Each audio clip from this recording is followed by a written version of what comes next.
Get this Mustang in, getting some repairs done on the front bumper. It's ready to go back on, but he has this wheel. There's a little bit of rash on the lip here. So we're gonna take care of that for him. And I'm gonna walk you guys through the process.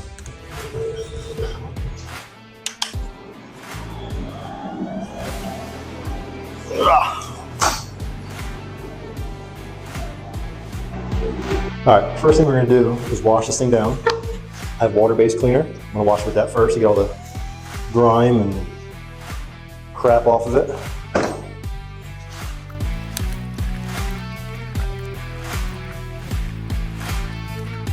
And next we're gonna wax and grease remove it. You can buy this stuff, AutoZone, whatever. This gets all the grease, tire shine. You wanna get all that stuff off.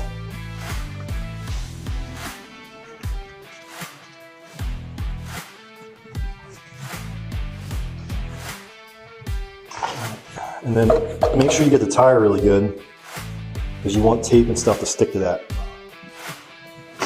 So I do a little extra on the tires.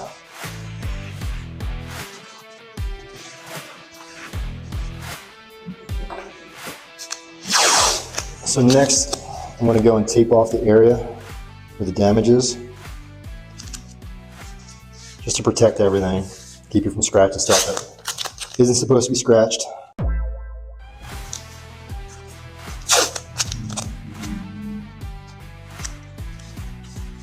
And now's the time to kind of get a game plan on how far you're going to go with it and where you want to blend.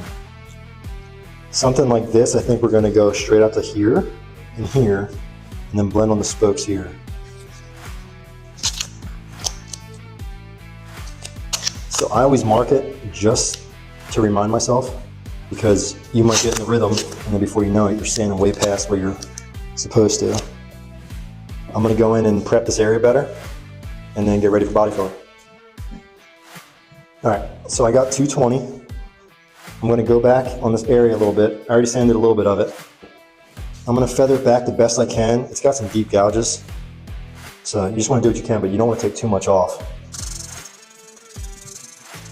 I'm doing it all by hand too, because you don't wanna go crazy with a DA and scratch everything up.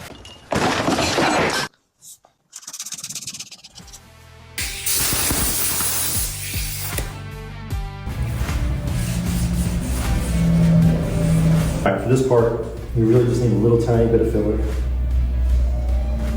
You could use Bondo, you can use whatever you guys want to use. And then just a little tiny dot of hardener.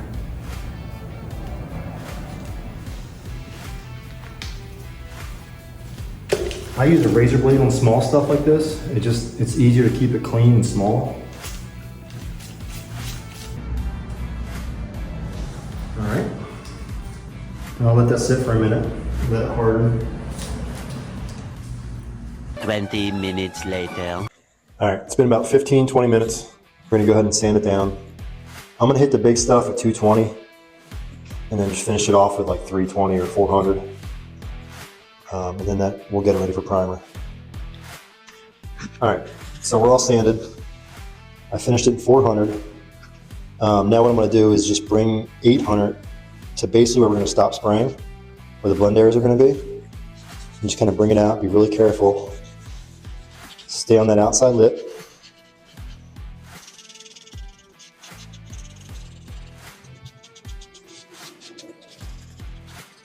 All right, so now I got a red Scotch-Brite. I'm just going to hit where we're going to prime. And make sure your edges aren't shiny. This backside, all good so it doesn't chip.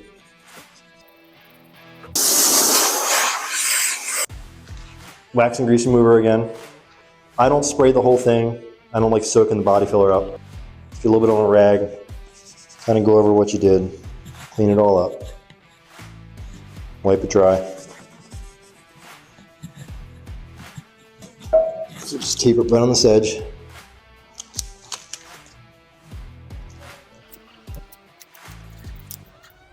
That's all I need for that. I'll wrap around this edge because it's closer to it. That's all I need for that.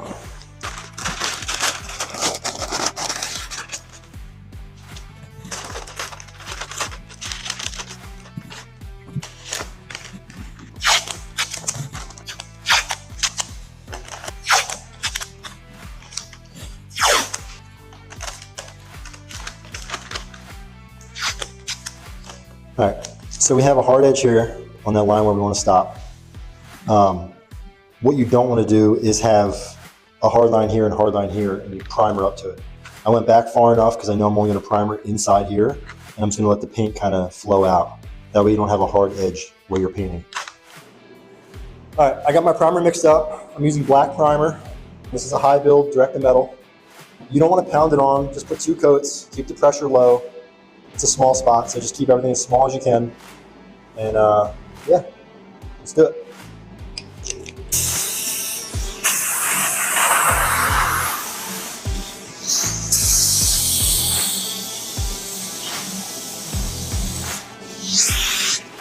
All right, that's my first coat. You can see I went this way, away from the wheel. You don't want to get overspray everywhere. If you're not comfortable with a paint gun, I would just go ahead and cover the whole wheel up just to be safe. Just really just take your time. A few moments later. All right, we're gonna go into coat number 2.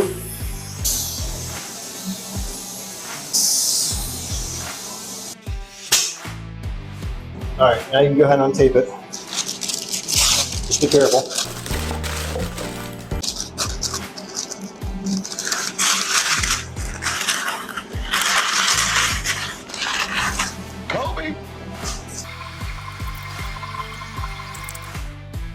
All right, it's been about a half an hour. Our primer's dry. I have 800. I'm gonna go in by hand, just be really careful. And just sand down your primer. As you're sanding it, just check for any imperfections, anything you missed. Get your edges real nice. Your tape line on this inner edge, just be real gentle. Sand that edge off. We don't have the primer real thick, so it should sand off pretty quickly. Make sure you don't feel anything. All right, final step, gray Scotch-Brite. I personally wet it. I like the way it sands better when it's wet. I would sand over all your primer spots, make sure it's all smooth, and then you can go into your blend area that you already had sanded, just to kind of put a fresh scratch in it, any overspray you can get off. The good thing about the Scotch-Brite being wet is you can see what it'll look like once it's clear coated. So when you're sanding over the clear areas, you can basically see it and make sure that it's clean, there's no overspray, there's nothing on it that is going to cause any issues down the line.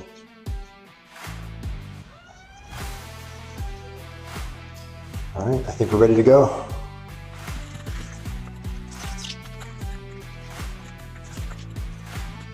All right, so before you tape off your paint, it's really good to make sure your panel's super clean. So I sprayed with the water-based cleaner again. This is good for cleaning up all of your dust and whatever grime you have on it from sanding. And then you come back with some wax and grease remover again. If you're using cheaper primers, aerosol and stuff like that, just be really careful when you're using wax and grease remover because it will take some of the primer off, and you don't want that because then you're starting from scratch again. So the next thing is a color match. You want to get something that's close. For you guys at home doing it, I know you're not going to have access to color decks and mixing benches and stuff, so what you guys can do, you can go to your supplier. If you bring the wheel, they can color match it for you, or if you don't have a supplier close, you can go to a local body shop.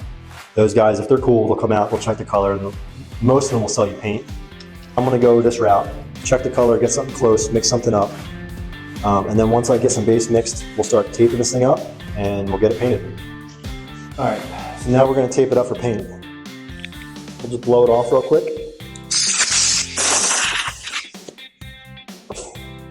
One thing you'll learn is taping with gloves on sucks.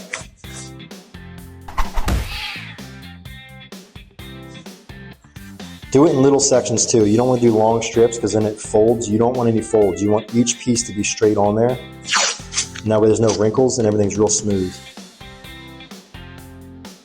Push it down, fold it over. There you go. We have our outer edge taped up. I don't see any tire, everything's pushed down, nothing's touching. So now we're gonna start the inside.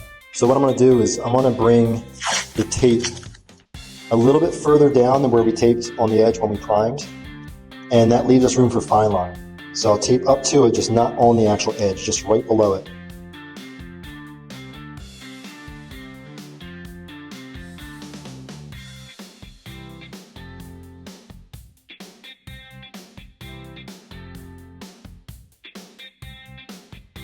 All right, so we're all taped up. If you're new to taping and you're worried about over taping stuff, don't worry about it. It's better to over tape and use more material than it is to get overspray all over the panel. If you look how I did it, we stopped scuffing here, here, here, and here, but we taped all the way out to here, and then I hardlined it out here.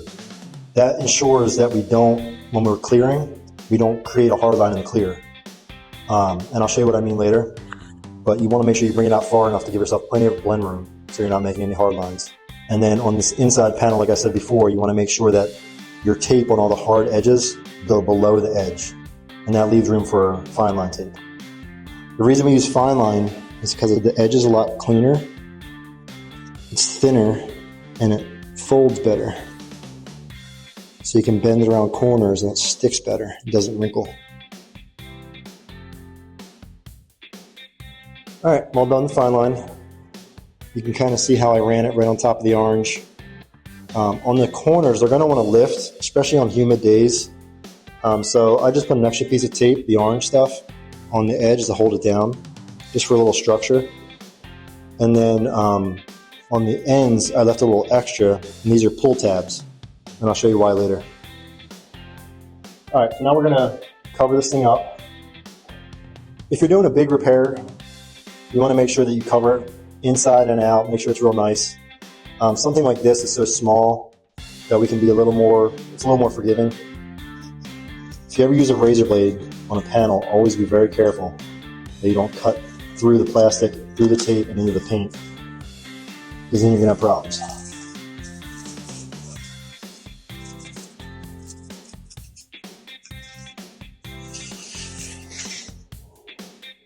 All right, you guys can see where I cut the plastic, right to where the tape ends and where we have the hard line.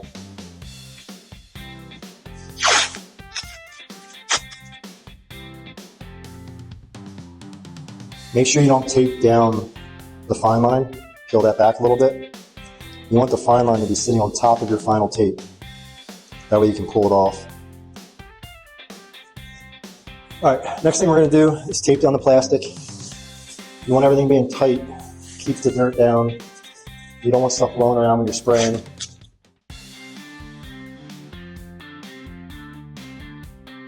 All right, double check everything, make sure you're all taped down, make sure you didn't miss any spots.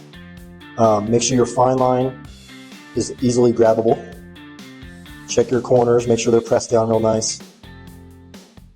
And the last step, take a little bit of wax and grease remover again, right on those blend areas, and really scrub it, make sure it's really clean. Some guys use rubbing compound and then wipe it down just to kind of clean the area up. That's a cool trick to use. Something like this, I'll just use a little bit of wax and grease. Clean the areas real nice. All right, no fish eyes. Bruh. All right, now I'll grab one of my tack rags. Just clean off the areas real quick. Make sure there's no dust and fuzzies on it. All right. I'll take a piece of tape. I'll start at the back where I hardlined. Cover that up. Run it towards your primer area. And then fold it backwards. Find where you stop scuffing, and you want it to kind of overlap that area. And try to make it as soft as you can. A real round, soft edge. And then you want to do that with every single one of your blend areas. Start in the back where you hardlined, run up, fold it around, keep it soft. Leave it right there.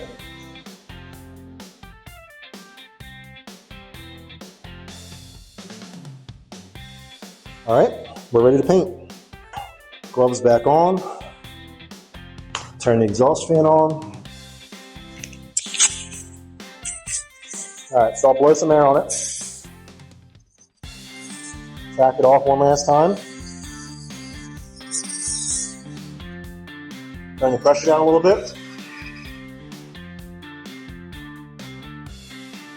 And then just try to keep it small and make sure you're spraying away from your blend areas.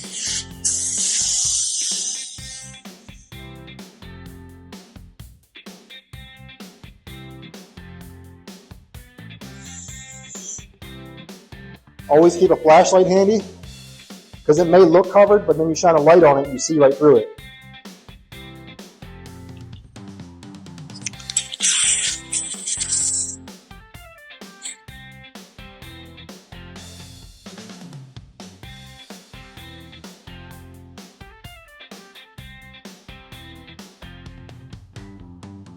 All right, after 2 coats, we're all covered. We're ready for clear. And you can see on my tape, I don't have any color. A little bit here, but I stayed pretty far away from the clear blend areas. And now I'll show you how to clear it. We have clear coat in the gun, all mixed up. Check your edges. Make sure you give the base coat time to dry. You don't want to spray clear over wet base coat. Do 1 coat and then let it sit for 5 minutes. Put your second coat on and I'll show you how to spray the second coat.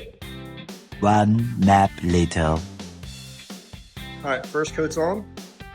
You can see we stayed away from the blend areas. Let's put our second coat on. I like to start in the middle and work my way to each side.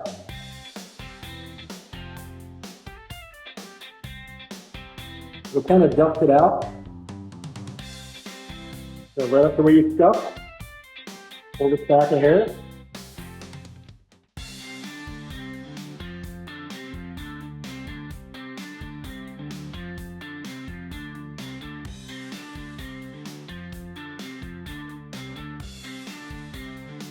Grab your spot blender. Go to your blends. Press it on there as you pull the tape back. Same with this. And this out.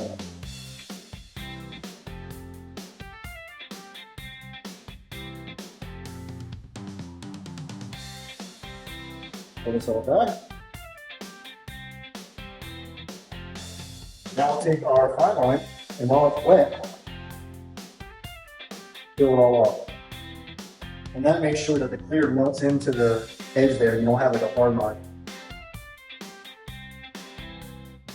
All right, let's check that.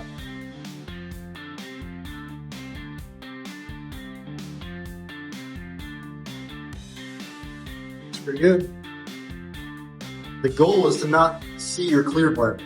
And if you do it right, which takes practice, you won't see any separation lines. You won't see where it fades out.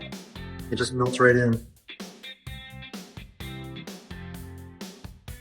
We're gonna let it sit now for at least an hour. Depending on the temperature in your garage, I would let it sit maybe overnight. But if it's warm like it is today, I think like an hour or 2 would be fine. And then just be really careful on taping it.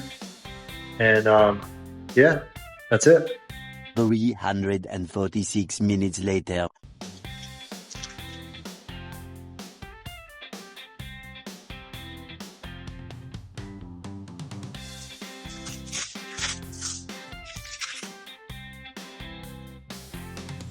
All right, there she is.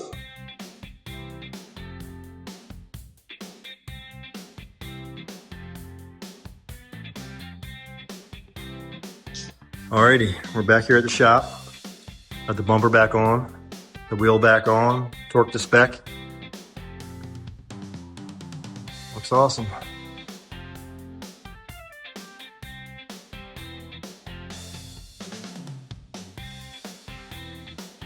Hopefully my first video wasn't too bad, and hopefully this was helpful.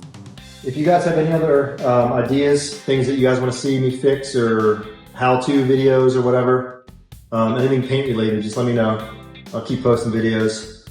Yeah, see you guys, bye.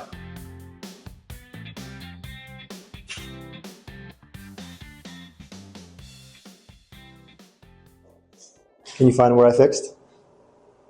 Wait, which part was broken again? Exactly. Which part was broken? Is it this part? Nope. Was it You don't see it? Wait. Still looking. I can't see up there. I'm too little. I don't know. All right, perfect.